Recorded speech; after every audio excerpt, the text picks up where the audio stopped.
Clasificación A. Apto para todo público.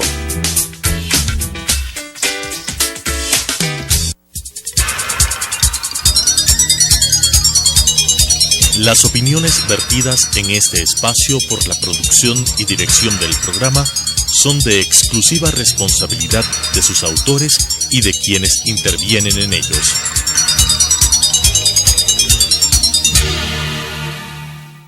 Sucesos presenta Punto de Vista, pensamiento libre y crítico. Día a día buscaremos diferentes visiones para la comprensión de la realidad del tercer milenio. Punto de Vista, un espacio que une noticia, análisis y opinión. Bienvenidos.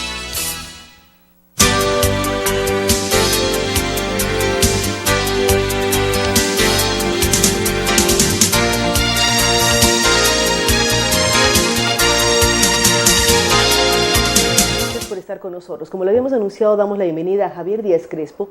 Él es quien lidera la Asociación de los Industriales Textiles en el Ecuador.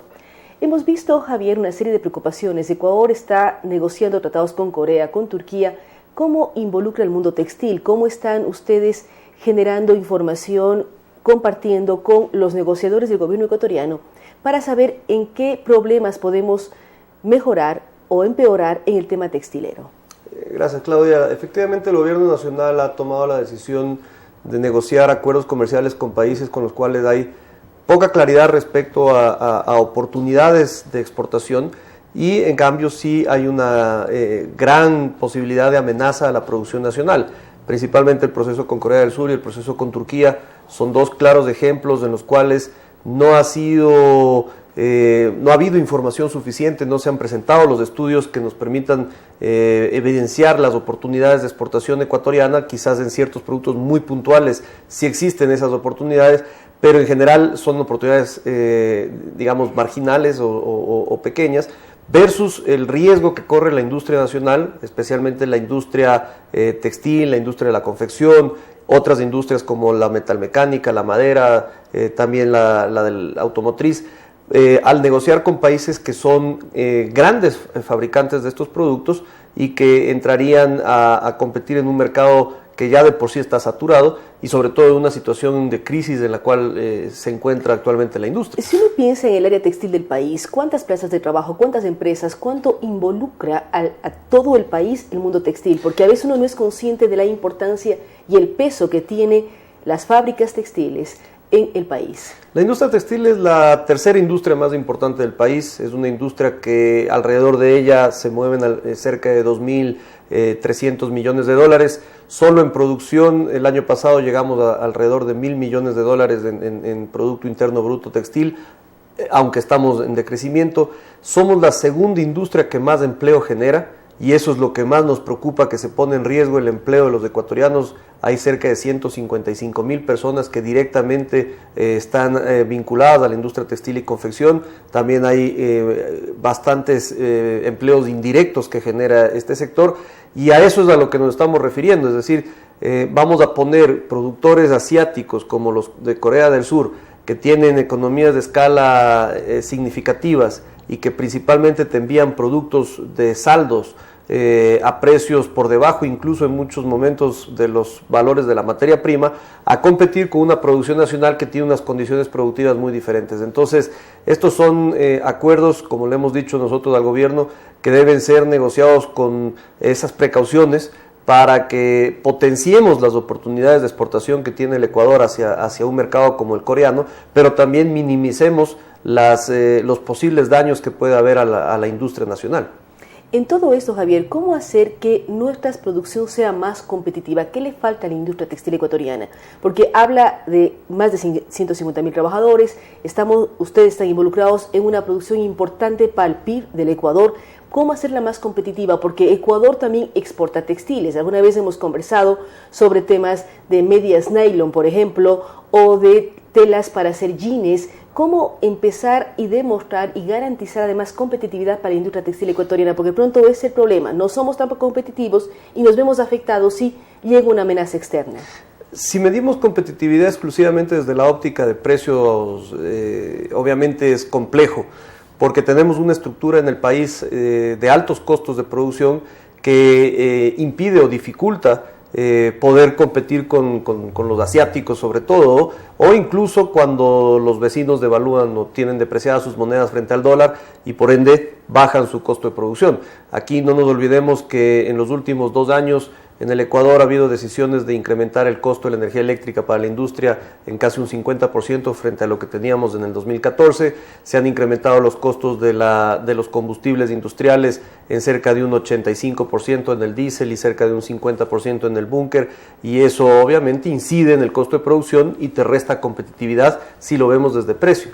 Lo mismo pasa con otros costos como la mano de obra, que evidentemente es uno de los costos que más incide sobre todo en la confección.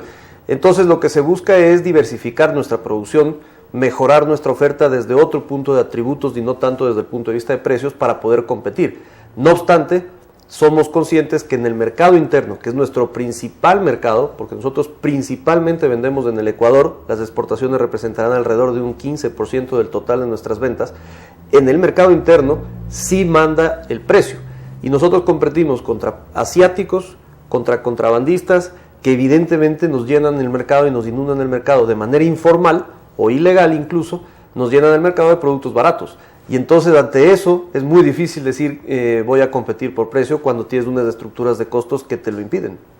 Habla de 2 temas asiáticos, pero también el problema del contrabando. ¿Qué se ha avanzado en este gobierno en el tema contrabando?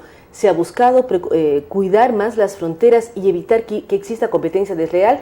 Y además, ¿cómo temas como consumir lo nuestro ha apoyado a la industria textil, en donde busquemos todos tener y usar ropa ecuatoriana? El contrabando es una práctica que ha existido tradicionalmente, lastimosamente es así, y sobre todo se alienta la actividad del contrabando, las actividades ilícitas, cuando hay más impuestos, cuando hay más aranceles sobre tasas arancelarias como las salvaguardias que se han impuesto en varias ocasiones durante este gobierno, y eso ha hecho es decir, esto hace que el contrabando sea más rentable, lamentablemente. Correcto, lo hace mucho más atractivo al contrabando, y hay que reconocer que la aduana del Ecuador ha hecho esfuerzos importantísimos.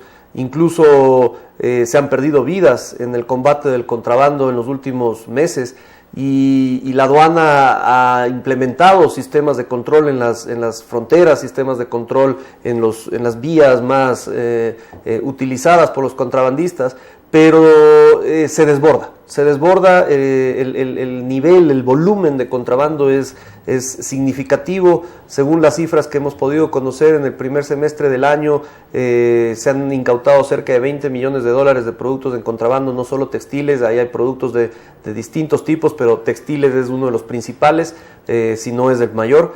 Y bueno, es algo que tendremos que como país, el Estado ecuatoriano deberá seguir combatiendo el comercio ilegal hasta lograr su erradicación. Sabemos que no es una cosa sencilla, no es que se logre fácilmente erradicar el comercio ilegal, siempre habrá algún incentivo que lo hará rentable, pero habrá que buscar la manera de irlo reduciendo, porque definitivamente lo que se está perdiendo son plazas de empleo en el país. Veíamos cifras del INEC en las cuales claramente vemos cómo cerca de 300,000 ecuatorianos han pasado a la informalidad, y eso básicamente... En este último año, lo cual es extremadamente duro. Es extremadamente duro, pero básicamente cuando pasa la gente a la informalidad, lo que hace es comercializar productos que entran de forma ilegal normalmente. Ahora, lo que mencionábamos también, cómo mejorar la imagen del producto ecuatoriano, que todos busquemos usar ropa ecuatoriana, consumir productos ecuatorianos. Es algo que es primero de muchos años, es un proceso que no se lo logra de un año para el otro, es un proceso en el cual el consumidor tiene que ser atendido en sus necesidades. El consumidor en el Ecuador es un consumidor que normalmente ha sido tradicional o conservador, pero que en los últimos años ha también cambiado y tiene ya otro tipo de preferencias y se identifica con otro tipo de oferta en cuanto a prendas de vestir, en cuanto a textiles de hogar, y la industria tiene que seguir ese ritmo, y es muy complicado porque la industria de la moda, la industria de la vestimenta va cambiando con mucha rapidez, y la tecnología o las fábricas no se adaptan con la misma velocidad. Entonces, las empresas lo que hacen es básicamente invertir en capital humano, invertir en su gente para tener mejor oferta, y eso se ha demostrado en muchos de los productores nacionales. Hay otros que entran en líneas de competencia más de solamente fabricación, es decir, le entregan ya los diseños hechos y lo único que hace es el ensamblaje, por decirlo de alguna manera, del producto final. Pero la industria lo que busca es justamente diferenciarse en su oferta. Ahora, Javier, para terminar, ¿qué solicitan ustedes de los negociadores del gobierno, tanto el ministro de Industria, el señor Cassinelli, para que ustedes estén protegidos y de acuerdo con los posibles acuerdos comerciales que tendremos con Turquía o con Corea, que son los puntos que preocupan a ustedes? Europa tiene otros análisis diferentes a lo que está pasando con Asia. Así es, efectivamente Europa es otro mundo. Europa es más bien un mercado de oportunidades para los confeccionistas y textileros ecuatorianos, y por eso al gobierno lo que le hemos dicho es, una vez más, potencie las oportunidades que tiene el Ecuador, tradúzcalo eso en un buen texto, en un buen acuerdo, pero también minimice los riesgos. Y en el caso del sector industrial, lo que hemos procurado es que en donde haya competencia directa con la producción nacional, se procure exclusiones dentro del proceso de negociación, y donde haya complementariedad, que haya apertura inmediata. Eso es lo que nosotros le hemos planteado en la parte textil. Hay muchos ítems, son cerca de 980 subpartidas arancelarias, entonces en cada una hay posiciones diferentes, pero en general la línea que nosotros le hemos expresado al ministro Cassinelli sobre todo, y también al ministro de Industrias, al ministro León, es que se procure justamente que en donde haya amenazas ciertas, donde son las líneas rojas, se busque una exclusión, y en el resto que se haga una apertura inmediata donde las sensibilidades sean menores y donde haya complementariedad. De alguna manera lo que tenemos es que procurar que este acuerdo sea conveniente para nuestros fabricantes, conveniente para nuestros consumidores y también conveniente para nuestros exportadores. Eso es lo que se busca como ideal. Con los acuerdos. Exactamente, es lo que se busca con los acuerdos, y ojalá en algún momento también se considere que dentro de la agenda de negociaciones ecuatorianas esté Estados Unidos, que es el otro gran mercado, el otro gran socio comercial con el cual hay enormes oportunidades de exportación, y en el caso de prendas de vestir especialmente hay un mercado que es el número 1 en compras de prendas de vestir, pero que tiene unos aranceles muy altos para poder competir. Y Ecuador además tiene ya trayectoria de vender textiles de Estados Unidos. Es correcto, nosotros tenemos ya una trayectoria de muchos años que se ha ido lastimosamente disminuyendo por el hecho de la falta de un acuerdo comercial con ese país, porque como decía, tienen aranceles excesivamente altos en los productos nuestros, y nos hace más difícil competir contra Centroamérica, que tiene todos los países centroamericanos, tienen acuerdos firmados. Colombia, Perú,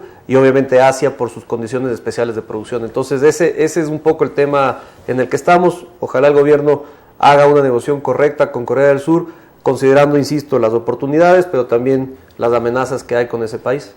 Muchísimas gracias a Javier Díaz. Él habla con mucha claridad. Es importante tener acuerdos con diferentes países del mundo, pero sabiendo cuáles nos brindan oportunidades como país, como Ecuador, como productores, en este caso del área textil, evaluando en dónde es bueno tener oportunidades, pero también tener pendiente las amenazas, sobre todo que tiene que ver con plazas de trabajo ecuatorianas, trabajo de ecuatorianos, inversión ecuatoriana, que hay que apoyar. Él también menciona que, en cambio, en el caso de Europa se brinda una serie de oportunidades nuevas para el sector, y reitera, es importante tener un acuerdo con el principal consumidor del mundo, que continúan siendo los Estados Unidos. Gracias nuevamente a Javier Díaz. Vamos a una pausa, luego de la cual estaremos dialogando con el ingeniero Marco Antonio Ceballos, quien es el gerente general de MAPS. Hacemos una pausa y continuamos con Punto de Vista. Si está interesado en participar de forma gratuita en el programa Mi Música, contáctenos al 246-8427, 096 96 17 136, 0999 440 113, o escríbanos al correo electrónico elizabeth-consuegra@yahoo.com.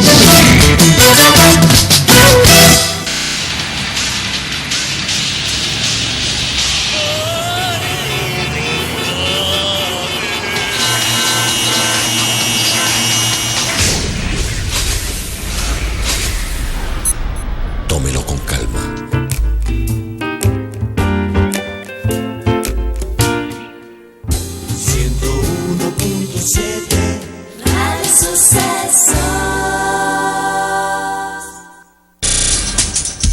Telesucesos es un canal de televisión comprometido por entero a la noble tarea de comunicar con responsabilidad. Somos un medio de comunicación que educa, informa y entretiene con una probada ética profesional.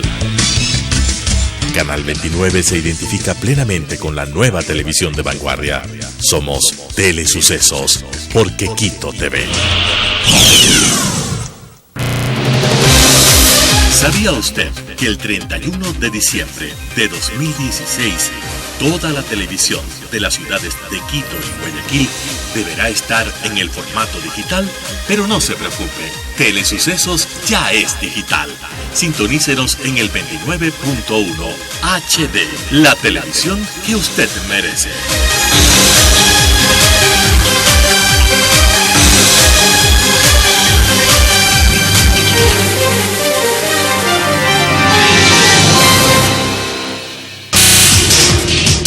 Telesucesos es el primer noticiero de texto en la televisión ecuatoriana.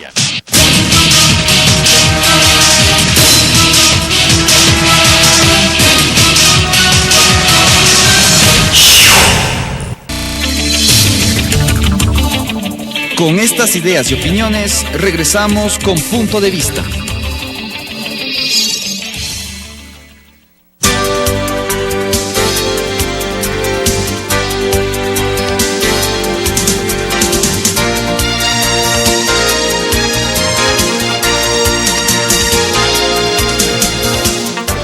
Gracias por estar con nosotros. Como les hemos anunciado, estamos con el ingeniero Marco Ceballos, que es el gerente de MAPS.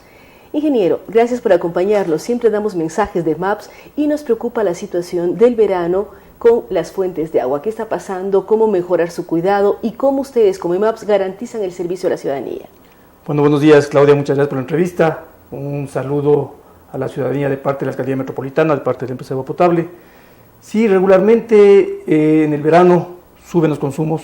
Esto se debe a motivos como el incremento del calor. La temperatura ha subido mucho. Todos hemos visto que hay una ola de calor en Quito y la ciudadanía consume más agua, como es lógico. Adicionalmente, en el verano las fuentes de agua nuestras, especialmente las que están en el lado occidental, se degradan. Entonces es importante que la ciudadanía consuma responsablemente el líquido vital. Para eso, con la ayuda de los medios, con la ayuda suya, enviamos mensajes a la ciudadanía con ciertos consejos que pueden ayudar a mejorar el abastecimiento de agua a toda la ciudad. ¿Cómo capacitar y cómo están trabajando ustedes también en capacitación de cuidados? Porque la pregunta es, siempre uno sabe que el agua, aunque hace 50 años decíamos que era ilimitada, en este momento somos conscientes que es un recurso limitado, que hay que cuidarlo. ¿Cómo trabajar y cómo ustedes también están precautelando el futuro de las fuentes de agua para Quito? Bueno, nosotros como empresa de agua potable somos los accionistas mayores del FONAG, del Fondo del Agua. El Fondo del Agua es un fideicomiso a 80 años que está constituido por la empresa de agua potable, por la empresa eléctrica Quito, por otras empresas privadas. TNC es una ONG a nivel mundial, cuyo objetivo es proteger las cuencas de agua para aprovisionamiento de la ciudad. El FONAG, la empresa al FONAG ha aportado en los últimos 15 años alrededor de $12 millones. También la empresa ha adquirido tierras en los páramos donde están las fuentes de agua, los humedales, por alrededor de 14.000 hectáreas, 7.000 hectáreas en el Antzana, 7.000 hectáreas en el Cotopaxi. Y a través del FONAG, con tareas de vigilancia, protegemos las fuentes de agua. También realizamos campañas de comunicación para crear conciencia, especialmente a los niños en las escuelas, en los colegios, y eso nos ha dado muy buen resultado. También usted hace unos meses que nos acompañó hablaba de lo que se está haciendo como precaución para garantizar que si existe problemas como erupciones, como otro tipo de problemas, Quito va a quedar con abastecimiento de agua. ¿Cómo continúan trabajando en esto? ¿Cómo están limpiando las... Ustedes también tienen que ver con todo lo que es saneamiento, con todo lo que tiene que ver con alcantarillas. El verano nos trae sequía, pero también trae acumulación de hojas que tapa una serie de temas. Así es. Bueno, respecto de las obras de mitigación por la posible erupción del volcán Cotopaxi, la empresa ya concluyó varias de las obras. Realizamos 3 estaciones de bombeo para interconectar los sistemas y poder trasvasar agua de un sistema a otro, y también 3 pasos elevados construidos en los ríos Pita, Santa Clara y San Pedro, que fueron recomendados por la Politécnica Nacional en el año 2004. 2 de estos pasos elevados están concluidos. Se recomendó en el 2004, pero se construyó en esta administración. En esta administración. El o sea, alcalde Mauricio Rodas tomó la decisión. Y de la alarma de obras, agosto del año pasado. Justamente hace un año. Hace un año tomó el alcalde con nosotros la decisión de construir estas obras, ya están terminadas, dos pasos estos importantes. Obviamente habrá que interconectar a los sistemas actuales cuando la emergencia lo exija, porque caso contrario tendríamos que hacer una suspensión de servicio a la ciudad, pero tenemos que hacerlo cuando la emergencia lo exija, como digo. Y adicionalmente usted también hablaba de saneamiento.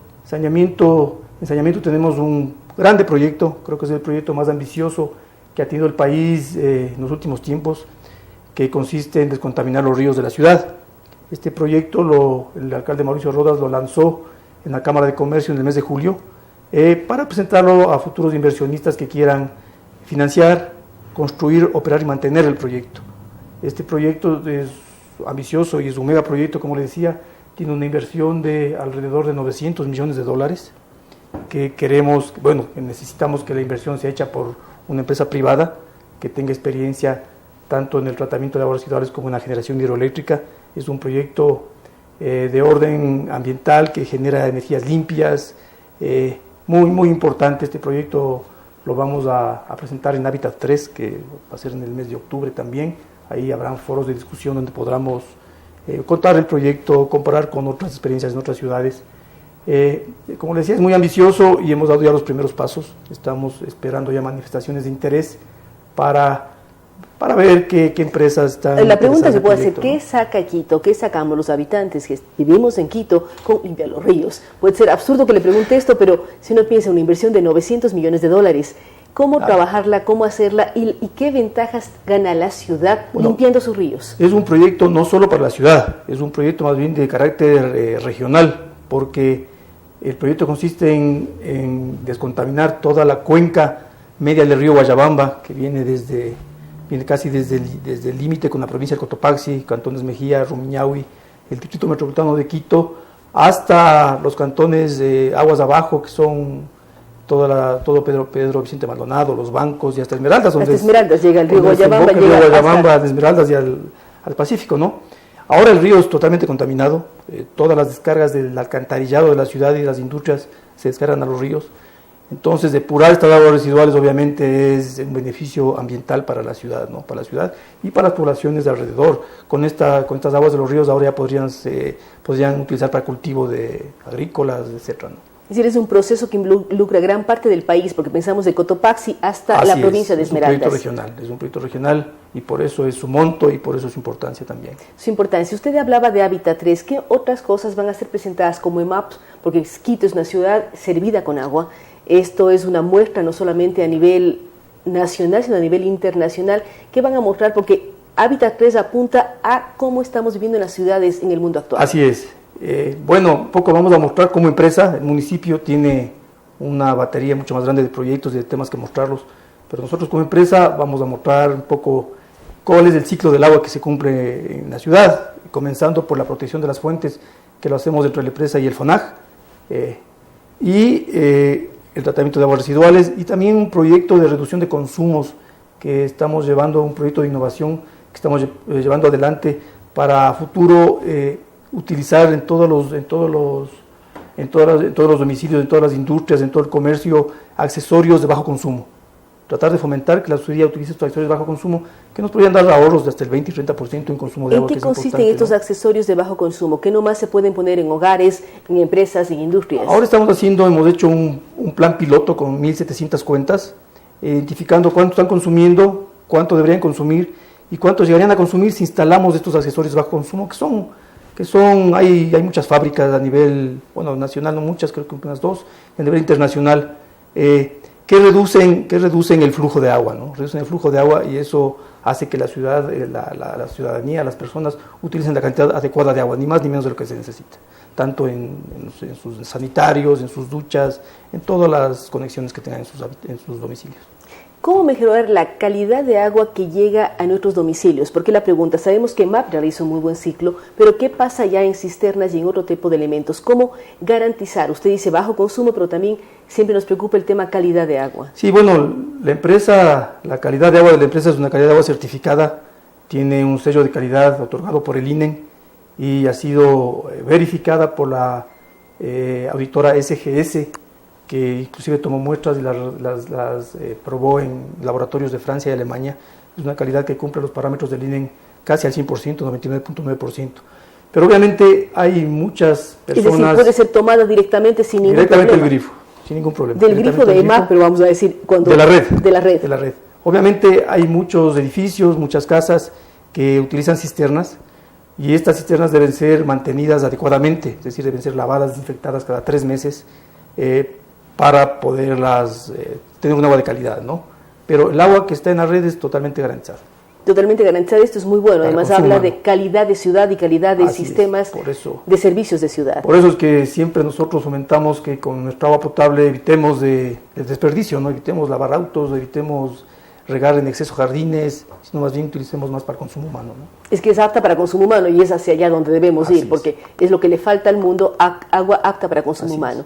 Cuando ustedes han recibido premios internacionales, están presentes en ferias, ¿y cómo también pueden ayudar a otras ciudades del país que tienen problemas de agua? Vimos el trabajo que realizaron con el propio terremoto, pero ¿cómo lograr, en base a buenas prácticas de ustedes, asesorar a otros sectores? Bueno, le agradezco por la pregunta porque no se me había ocurrido comentarle aquí, pero justamente la empresa ya inició un proceso de internalización. Acabamos de ser adjudicados con un contrato que nos adjudicó la Corporación Andina de Fomento para dar fortalecimiento a una empresa en Venezuela, a Hidroven. Justamente... Es decir, además no solo es en el país, es fuera del país. Estamos ya saliendo, estamos dando asistencia técnica fuera del país. Sí, justamente en Venezuela. Comenzaron un contrato esta semana, estamos con 4 técnicos en Venezuela trabajando para fortalecer una unidad ejecutora que va a hacer una repotenciación de plantas de tratamiento de agua en Venezuela. ¿Y Quito hasta cuándo tiene agua garantizada? Bueno, justamente el propósito de la alcaldía del alcalde Rodas ha sido garantizar el agua para las futuras generaciones. Para eso hemos estado buscando financiamiento para el proyecto Chalpi Grande Papayacta. Es un proyecto de mucha importancia, ha sido muy difícil conseguir financiamiento. Creo que en estos días ya nos van a ratificar que nos han otorgado financiamiento la Agencia Francesa de Desarrollo. Es un proyecto que va a aumentar la oferta de agua para la ciudad en 2.200 metros cúbicos por segundo y va a garantizar el agua hasta el año 2040. Es un proyecto importantísimo de captación de agua, viene acompañado de también una central hidroeléctrica. La empresa también genera hidroelectricidad aprovechando la topografía y la infraestructura que tenemos. Y tiene 2 proyectos complementarios que son la ampliación de la planta de Paluguillo y una línea de conducción que va desde Paluguillo a las parroquias orientales, va a mejorar el servicio de todo lo que es Puembo, Yaruquí, Checa, Pifo, El Quinche, Tababela, hasta Guayabamba. Es decir, toda la parte del distrito que es la zona rural, por decirlo así. Y que es la zona de expansión de la ciudad, que ahí está el nuevo aeropuerto, ingeniero, ¿no? Usted habla de 2.200 metros cúbicos por segundo. Litros por segundo. ¿Cuánto nosotros como Quito consume diariamente? ¿Cómo son las mediciones de cuánta agua consume? Casi 8.000 litros por segundo. 8.000 litros por segundo. Vamos a aumentar eso en 2.2. La ciudad necesita, hemos calculado que necesita cada año 120 litros por segundo adicionales. Por eso si incorporamos 2.200 litros, eso quiere decir que nos vamos a tener agua para los próximos 20 años más o menos adicionales. Si se toma alguna vez, se mencionaba consumo promedio de habitante de Quito, ¿cuánto consumimos cada segundo o cada día? Y si comparamos con otras ciudades, ¿desperdiciamos agua o cuidamos el agua? Desperdiciamos agua definitivamente. Los consumos en Quito son de alrededor de 200 litros de habitante día. O sea, cada persona en el día consume 200 litros en todas sus tareas. En el verano estos 200 litros suben a 220 más o menos, por lo que habíamos hablado, por el aumento de la temperatura, porque las personas riegan más sus jardines, porque en los barrios periféricos donde hay todavía vías de tierra asientan el polvo con el agua potable y eso crece los consumos.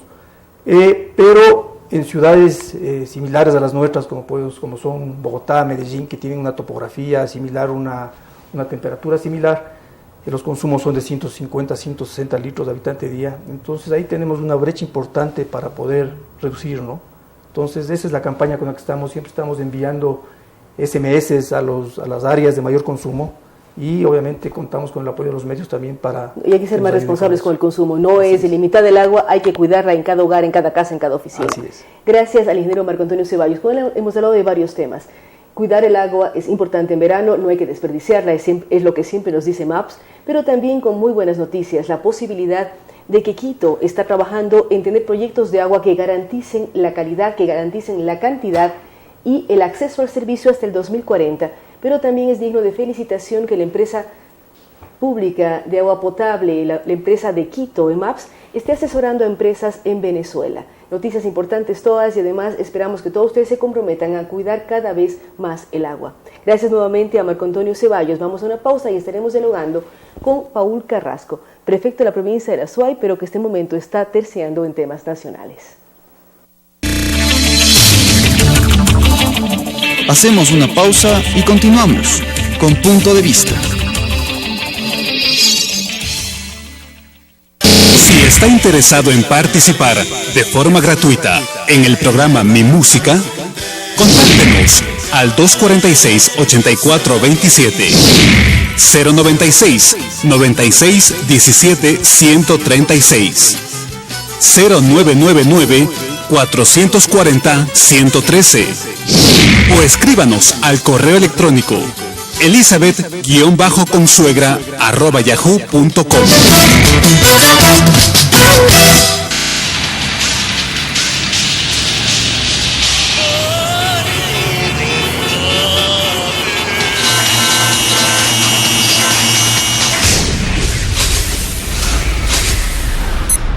Tómelo con calma.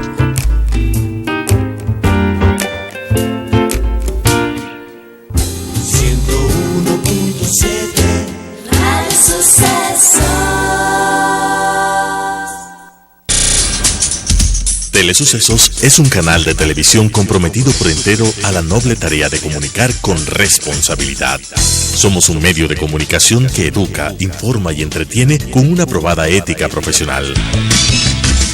Canal 29 se identifica plenamente con la nueva televisión de vanguardia. Somos Telesucesos, porque Quito te ve. ¿Sabía usted que el 31 de diciembre de 2016 toda la televisión de las ciudades de Quito y Guayaquil deberá estar en el formato digital? Pero no se preocupe, Telesucesos ya es digital. Sintonícenos en el 29.1 HD, la televisión que usted merece.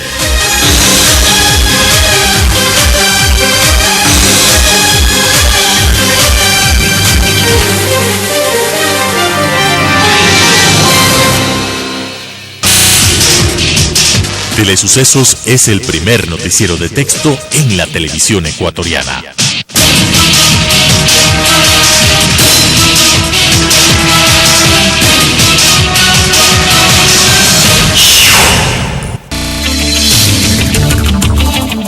Con estas ideas y opiniones, regresamos con Punto de Vista.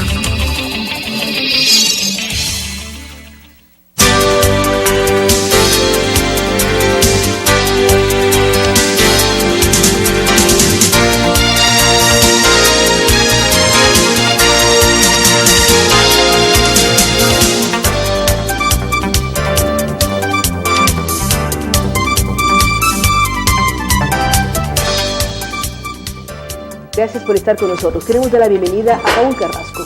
Él ha sido por varios años prefecto de la provincia de la Azuay, demostrando la importancia de lo local frente al mundo nacional. Actualmente él es parte de la unidad, pero también se habla ya de una precandidatura presidencial, Paul. ¿Cómo analizar este tema? ¿Cómo desde Cuenca llegar a líderes nacionales y demostrar también al mismo tiempo la importancia de lo local? Bien, primero un gusto, Claudia, gracias por la invitación. Estoy prácticamente convencido de que el país necesita una propuesta distinta. El problema es que todos los gobiernos vienen administrando el Estado de la misma forma y nadie ha tomado la decisión de cambiar el modelo de gestión política del Estado. En esa línea es necesario, por lo tanto, una visión distinta. desde la periferia. Y ojo, que la periferia no necesariamente significa ser de provincia o ser de un cantón que no esté relacionado con Quito y Guayaquil. No, ser de la periferia implica ser del sur de Quito o ser del Guasmo de Guayaquil, es decir, una visión que no esté manejada desde el centro, desde los grupos políticos y económicos de siempre. Con esto no quiero decir que no se deba contar con ellos, pero es indudable que hay que mezclar con esa propuesta una nueva visión que implique participación social, que la gente decida, no que los políticos. Segundo, que entendamos que los políticos no somos salvadores de la patria, ni somos gente extraordinaria los que ganemos elecciones o los que ganen elecciones. Somos gente extraordinaria que en 4 años va a cambiar la historia de Claudia Arteaga, de sus hijos, de los hijos, de sus hijos y de sus bisnietos. En 4 años, eso tampoco. Tercero, que es necesario estructurar un nuevo modelo económico que implique fundamentalmente la descentralización productiva del país. Es decir, que dejemos de vivir del petróleo y de los impuestos y pasemos a vivir de nuestro esfuerzo en cada provincia, de lo que sabemos hacer y de lo que sabemos producir para resolver algo que la gente pide, el tema económico. La plata en el bolsillo, que mejore el negocio, que mejore la producción. ¿Y eso con quién se hace finalmente?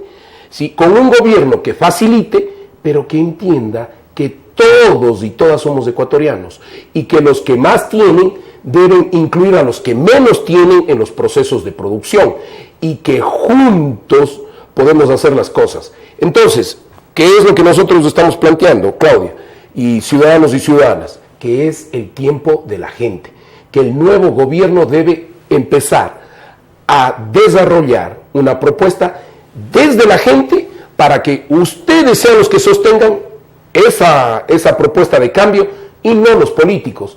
Nosotros somos pasajeros. Yo estoy realmente contento porque efectivamente hay una posibilidad, pero también hay que ser realistas. Y el país y el Ecuador pasa, y siempre ha pasado, por un proyecto en donde el candidato o la candidata a la presidencia de la República siempre tiene que ser de Quito o Guayaquil. No necesariamente quiteño o guayaquileño, pero sí haber vivido en Quito o Guayaquil. Estamos haciendo el esfuerzo, más que para la presidencia, para vender una propuesta de Estado, una propuesta de administración diferente. Es decir, una propuesta que involucre periferia y centro, sea la periferia desde barrios suburbanos, urbano-marginales, de las grandes ciudades, pero que también involucre al resto del país, apuntando a cada sector productivo, a lo que señala Paul Carrasco, lo que la gente sabe hacerlo bien y por lo tanto puede ayudar al desarrollo nacional. Ahora, ¿qué ocurre, Paul, con el tema calificaciones de movimientos? La semana pasada vimos que el movimiento impulsado por ustedes, Juntos Podemos, no logró pasar la acreditación en el Consejo Electoral. ¿Qué significa esto para ustedes? ¿Qué ocurrió en el Consejo Electoral luego de que ustedes recopilaron miles de firmas en todo el país? A ver, efectivamente nuestro movimiento presentó casi 900.000 firmas. En esa línea nos faltan 26.000 para ser reconocidos. Nos indicaron que no podemos ya participar en este proceso electoral. Lo increíble es que no tenemos reportes de los ingresos y de los órdenes de prelación, que se llama, es decir, por qué nos revisaron a nosotros prácticamente al último y por qué a otros los revisaron primero. Y queríamos los reportes y exigimos los reportes del Consejo Nacional Electoral. Por otro lado, también se nos indicó que hay más de 150.000 firmas que pertenecen a otras organizaciones políticas. Y el punto nuestro es... 900.000 igual están sobrando. Pero claro, no, pero además el tema, entre otros elementos, el tema es que se nos indique a qué organizaciones, quiénes son y a qué organizaciones políticas están presentadas. Por lo tanto, vamos a apelar, pero más allá, nosotros no estamos convencidos de que es el momento de los partidos políticos. No creemos. Estamos convencidos de que es el momento de la gente. Entonces, Claudia me dice, pero bueno, necesitan una estructura jurídica para poder participar.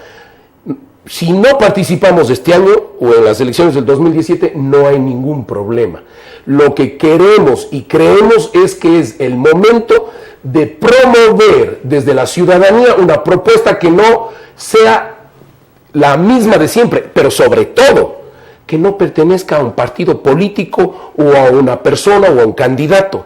Mire, es la verdad. Yo soy una persona que he hecho política y soy nuevo en la política nacional, he hecho política en mi provincia, pero definitivamente necesitamos cambiar varias cosas. Primero, que dejemos de escoger los candidatos a dedazo. Eso es una barbaridad, eso no es democracia. Y eso pasa, se reúnen 3 o 4 del partido y escogen al candidato. Que sea democráticamente, que la gente sea la que opine. Por otro lado, que los políticos dejemos de ser políticos y pasemos a ser personas. Fíjese usted, ciudadanos. ¿Por qué y cómo diferencia un político de una persona? ¿No serán personas? No, porque hay un tema allí. Si los políticos llegamos a un momento dado, o llegan a un momento dado, y sobre todo esa es mi experiencia nacional con quienes han hecho política de Quito y Guayaquil, a quienes respeto, pero indudablemente no comparto. Si se convierten en sí mismo, en políticos y ya no en personas, que todo lo que miran está alrededor de la política y piensan que la política está entre los 8 o 10 políticos del sector, y entre ellos se conoce la realidad y entre ellos se diseña lo que pasa. Y resulta que todo lo que diseñan para hacer la política pública, etcétera, no responde a la realidad de la gente, no responde a lo que la gente quiere. Cuando yo digo pasemos a ser personas, se refiere fundamentalmente a pasar a ser personas, pues como ustedes, de carne y hueso, a ver cuánto vale la papa, el arroz en el mercado, cómo se hace para que una empresa de lácteos produzca bien e incluya gente, cómo vamos a resolver el tema de los pobres estudiantes, que más allá de que no pueden ingresar a la universidad, el tema psicológico que se ha generado en los estudiantes, porque miles de muchachos de que yo he caminado y conversado en el Ecuador, miles de muchachos lo que plantean es, pero por Dios, sí, no es solo un problema del ingreso, sino es el problema de la tensión se ha generado una tensión psicológica de que yo no puedo ingresar a la universidad porque no soy capaz. Además sienten que cambiaron a sus padres y generan frustraciones a los 17 años. Pero además, no pueden estudiar, van a buscar trabajo en el sector público, necesita maestría, en el sector privado necesita experiencia. Salen, quieren poner su negocio, no tienen opción. Eso es lo que yo llamo ser personas, estar en la realidad del diario, del ciudadano, de la gente. Y los políticos en este país han perdido eso. Cambiaron el amor, y sobre todo los del gobierno, sí, sobre todo los del gobierno, el amor por la gente al amor por el poder. Y se ponen acá arriba y nos olvidamos del pueblo. Ahora, también, y de las personas, también hay que construir otra propuesta. El hecho de que la gente también, y ustedes ciudadanos, tienen que pensar que los políticos y la gente que van a elegir no son salvadores de la patria. Porque es fácil decir, yo no voy a ver a los políticos, voy a ver uno nuevo. Pero al final ese termina siendo político, ¿no es cierto? A la final la política busca organizar y ordenar la sociedad y tiene personas que facilitan esos procesos. Pero no hay salvadores de la patria. No hay mesías. Ya basta, con todo el respeto que se merecen, pero ya no hay Bucaranes, ya no hay Lucios, ya no hay Correas. Por eso nos pasa lo que nos pasa. Necesitamos gente que sea estadista, que además consulte con ustedes, que haga una cosa bien en los 4 años y cambiemos, y que venga otro, o otra, sí, persona, o hombre o mujer, que siga en esa misma línea. No podemos resolver todo. Aquel que le diga que en 4 años va a cambiar la historia del país y que va a resolver todo, educación, salud, que le va a dar empleo, trabajo, que va a pagar la deuda externa, que va a arreglar la deuda con los chinos, que va a resolver todos los problemas, que le va a dar plata a la SOE, que le va a dar plata a Esmeraldas de Manaví, que le va a dar plata a Orellana, que le va a resolver el tema de la sobrecarga turística en Galápagos, que en Guayaquil le va a dar alcantarillado agua potable a la gente del Guasmo. Es imposible. Seamos honestos. Es imposible, pero lamentablemente es lo que los políticos tradicionales ofrecen. Yo quisiera que Paul Carrasco, con la experiencia que tiene, nos diga qué hizo en el Azoay. Logró involucrar a todos los cantones, parroquias rurales de toda esta provincia para que sean parte y ya no sea solamente centralizado en Cuenca o de pronto Gualaceo y Paute. Uno es del Azoay y conoce la zona. ¿Cómo logró involucrar en la gestión directa a toda la provincia? Básicamente se ha creado un poder paralelo. Es una forma paralela de gobernar desde los ciudadanos. A ver, Claudia, lo que nosotros en estos 12 años de administración hicimos es construir. A ver, cuando empezamos a gobernar, nos dimos cuenta que con la institucionalidad pública, mezclada además con las estructuras en donde participan los políticos, como la Cámara de Consejeros, como las cámaras cantonales, se mezclan mucho los intereses. y por lo tanto dijimos, muy bien, todo lo que hagamos para presentar en los sectores oficiales de la institucionalidad, donde realmente se tienen que aprobar las cosas, lo que vamos a hacer, por lo tanto, es construir un proyecto de participación social donde la gente decida. Y entonces, desde ahí hemos venido caminando y tenemos un poder paralelo, no nosotros, sino la gente. Entonces, tema minero y de agua y riego, Parlamento, ciudadanos. Acabamos de pasar 6 meses de elaboración del presupuesto participativo vial en cada una de las parroquias. La gente sabe cuánto tiene para invertir y en qué lugares debe invertir. Por otro lado, tenemos el Parlamento de Mujeres para la política de mujeres, el Parlamento Popular General, estoy hablando desde el año 2004-2005, es decir, cuando el gobierno del señor Correa, ¿sí? Llegó, del señor Correa y sus títeres, porque así debo decirlo, llegaron, pensaron que inventaban el agua tibia cuando había muchas cosas de nosotros que ya habíamos implementado, que había cosas interesantes y antes que nosotros, que hacía que la gente sea la que decida. Y eso nosotros retomamos de la experiencia de otras administraciones. Y fíjese usted, entonces, ¿cuál es el punto? Hemos logrado unir, no a los políticos, pues. Claro que hay que conversar con ellos, pero los políticos se unen cuando los ciudadanos, ¿sí?, están al lado revisando que sus decisiones sean respetadas. Yo ya me imagino una Asamblea Nacional con un proyecto de ley que ha sido discutido en la Asamblea Nacional de la Gente, donde han participado empresarios, han participado organizaciones sociales, han participado banqueros, es decir, todos los delegados de sectores y organizaciones sociales arman un proyecto de ley y presentan a la Asamblea. Y no es el presidente el que presenta, ¿sí? Es los sectores ciudadanos los que presentan. De acuerdo a sus necesidades. Yo quisiera ver ahí si la Asamblea vota en contra de un proyecto hecho por los ciudadanos y consensuado por los ciudadanos. ¿Qué hace el presidente? ¿Y qué hace el Ejecutivo del Estado? Facilitar que ese proceso se dé y también guiar ciertas cosas, porque tampoco es que puede primar la anarquía sin llegar a acuerdos y consensos. Ahora, Paul, es importante escuchar aquello que dice no confiar en Mesías, no hay quien tenga la varita mágica para decir en 4 años arreglo economía, salud, todo lo que tiene que ver con el país. Pero ¿qué propuestas o qué posibilidades ustedes presentan o piensan para, por ejemplo, el tema que más acuciante de todos, que es la crisis económica? Yo sé que en 4 años no vamos a pagar la deuda china, no vamos a encontrar más X, Y o Z. Ustedes también han sido muy duros con el tema minero, han sido críticos de la minería en el Azoy por el tema de fuentes de agua. Pero si uno dice qué o cómo piensan que Ecuador debe salir de la crisis, ¿qué responden ustedes? A ver, primero hay que entender la dimensión de la crisis. Es decir, el gobierno en 10 años se comió todos los fondos del FEIREP, FEREPS que había también, es decir, todos los fondos de reservas. Se comió el endeudamiento, casi 15.000 millones de créditos que le dieron. Además, nos deja endeudados para más de 20 años con la preventa del petróleo a los chinos, ¿sí? Además de eso, se gastó la Reserva Internacional, en esa época se llamaba Reserva Internacional de Libre Disponibilidad, y no tenemos reserva. Se gastó todos los fondos de la Seguridad Social. Por lo tanto, no tenemos un centavo, tenemos iliquidez y sobreendeudamiento. ¿Qué es lo que hay que hacer? Hay que tomar medidas drásticas.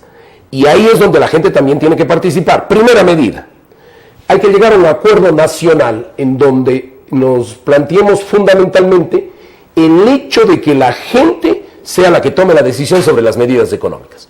Ya me dijeron algunos sectores políticos tradicionales que estoy loco, que eso es una decisión del presidente. No. Sí. El tomar decisiones en donde incluso va a afectarse a los ciudadanos, no tiene que ser de un presidente, que sea de la gente.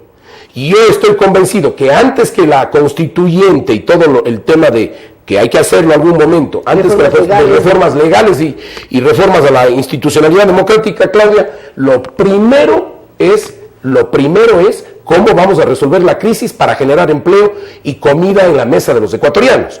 Y para tomar esas decisiones la gente debe participar. Segundo, hay algunos elementos que nosotros creemos que son fundamentales. Primero, hay que generar procesos en los que podamos dar confianza para atraer los capitales que están afuera del país. Es decir, tenemos que buscar a través de amnistías, a través de modelos que le permitan la inversión, que esos 30, 35 millones de dólares que el mismo gobierno dice, del cual mucho de eso será del mismo gobierno, de los funcionarios del gobierno, pero por lo menos una parte de esa plata que está afuera, que regrese. Hay que poner barreras. En base a confianza, no en base a leyes. Exacto, en base a confianza. Seguridad jurídica, leyes, confianza.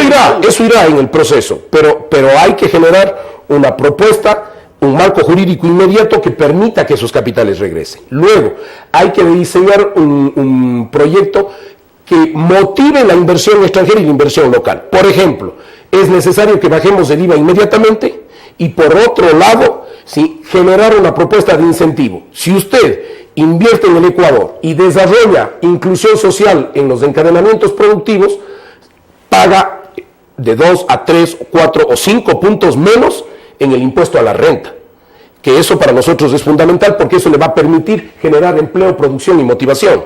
Por otro lado, hay que eliminar las salvaguardas, pero dejar barreras inteligentes. ¿Qué implica lo de las barreras inteligentes? Por ejemplo, si en el calzado nosotros no importamos la suela del zapato, ¿sí?, por lo tanto, hay que buscar cómo subsidiar o cómo no ponerle impuestos a la suela, a la importación de la suela, ¿sí?, para fomentar y bajar los costos de producción, porque eso es fundamental. Hay que bajar los costos de producción. En una economía dolarizada hay que bajar los costos de producción y para poder ser competitivos. Y en esa línea entonces es necesario poner ciertas barreras a productos que no necesitamos que se importen, porque lo hacemos acá, sobre todo materia prima, y hay materia prima que tendrá que ser subsidiada. Por ejemplo, y yo lo digo con toda claridad, en el caso de la agricultura, por primera vez deberíamos entrar a subsidiar, ¿sí?, lo que significan insumos agrícolas, para impulsar la producción agrícola nacional, que es la que menos, imagínese usted, Claudia, que significa el 8% del Producto Interno Bruto, pero genera más allá de un casi 50%, ¿sí?, de la población económicamente activa en empleo. Es la que más empleo da en el Ecuador. También es necesario algunas medidas claves, ¿sí?, que es la eliminación de ciertos subsidios, o por lo menos, ¿sí?, de ciertos temas que realmente nosotros creemos que no son necesarios y que habrá que buscar la alternativa de negociar con la gente. Fundamentalmente me estoy refiriendo a ciertos subsidios, como el hecho, por ejemplo, del tema eléctrico. Si sube la producción, y tiene más empleo, usted puede pagar el valor eléctrico, el valor del agua potable para los municipios, por ejemplo, que muchos municipios en el país subsidian el agua potable, porque obviamente es una medida política y no pueden, porque tienen miedo al efecto político. Hay una serie de elementos. El tema subsidio es un tema muy complejo. Muy complejo, porque habrá que analizarlo. Pero, ¿cuál es el reperfilamiento de la deuda? No vamos a seguir endeudados con los chinos de esa manera, con la República China. Hay que sentarse con la China, reestructurar la deuda y buscar cómo con otros organismos bilaterales, sí, que puede ser el mismo Fondo Monetario Internacional, que puede ser la CAF, el BID, cómo reorganizamos el pago de la deuda con interés más bajo y reperfilamos la deuda con la China, ampliando el plazo y bajando los intereses. Son una serie de medidas, pero lo que nosotros sí creemos es que esas medidas las va a tomar la gente. Sí, es decir, presentarle opciones al pueblo ecuatoriano para que ellos... Y que el pueblo sea el que decida, porque también pasa una cosa. Fácil es poner un presidente, ¿sí? Y ustedes van a decir, pero para eso está el presidente. Claro, pero fácil es poner el presidente, toma las medidas, conoce la realidad del interior. La ciudadanía y los ciudadanos, la gente no conoce la realidad, toma las medidas y a los 3 meses... el pobre presidente y su equipo está desbaratado, acabado, criticado porque no ha respondido a la gente. Lo importante es transparentar. Quien gane la elección tiene que decir, he tomado el país en estas condiciones. Claro, duras, difíciles, pero es la realidad. Pero además, quien gane las elecciones, y yo lo digo de frente, quien gane en las próximas elecciones es un presidente que no va, ¿sí?, a cambiar las cosas de un día para el otro. Lo que va a hacer es recuperar la economía del país y en 4 años por lo menos estabilizar. Entonces, ¿cuál es la propuesta también? Ciudadanos, si estamos conscientes de eso, tenemos que estar claros y debemos estar claros en que la decisión la debemos tomar nosotros para solventar a un presidente allí que no se caiga en el primer año de decisiones que tome. Ustedes son los que deben tomar las decisiones. Y segundo, hay que priorizar. Y eso sí, también debe ir en una propuesta de consulta que yo planteo inicial. Además de las medidas económicas, también que se priorice ¿Cuál es la función o el sector en el que debe intervenir el próximo gobierno en los 4 años? Porque si quieren que resolvamos educación, salud, vialidad, es bien complejo. Se pueden hacer cosas, pero la prioridad y el objetivo estratégico la gente debe plantear. Y plantearlo y manejarlo. Queremos agradecer al ingeniero Paul Carrasco. Recordamos que él es actualmente prefecto de la SOAI, está hablando ya de entrar en política nacional, es parte también del proceso de unidad que en los próximos días recibirá precandidaturas y decidirá hacia finales de septiembre quién es el candidato presidencial de este grupo de organizaciones políticas. Gracias nuevamente a su presencia. Él es muy claro al hablar que hay que gobernar con la gente, para la gente, y no solamente en círculos políticos. También esta gente, este pueblo ecuatoriano debe ser consciente de que no hay mesías, no hay varitas mágicas. Tienen que ser conscientes de qué puede ofrecer un candidato o candidata a la presidencia de la República para saber quién habla con la verdad, quién habla con transparencia y en un momento dado qué opción deben tomar. Nuevamente, gracias al ingeniero Paul Carrasco. Antes de terminar, queremos recordar que este programa llega a ustedes gracias al apoyo del Centro Comercial El Bosque, EDMAP, la empresa de agua de Quito, Cooperativa Policía Nacional, Chevy Plan, también las tarjetas de débito y crédito Banco Pichincha y la Universidad Internacional del Ecuador. Con ustedes hasta el día de mañana.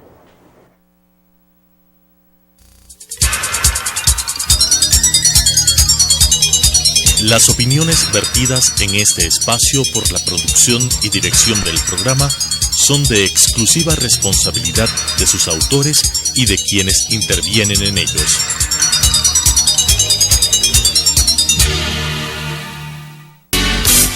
Sucesos presentó Punto de Vista, pensamiento libre y crítico. Día a día buscaremos diferentes visiones para la comprensión de la realidad del tercer milenio. Punto de Vista, un espacio que une noticia, análisis y opinión. Hasta la próxima.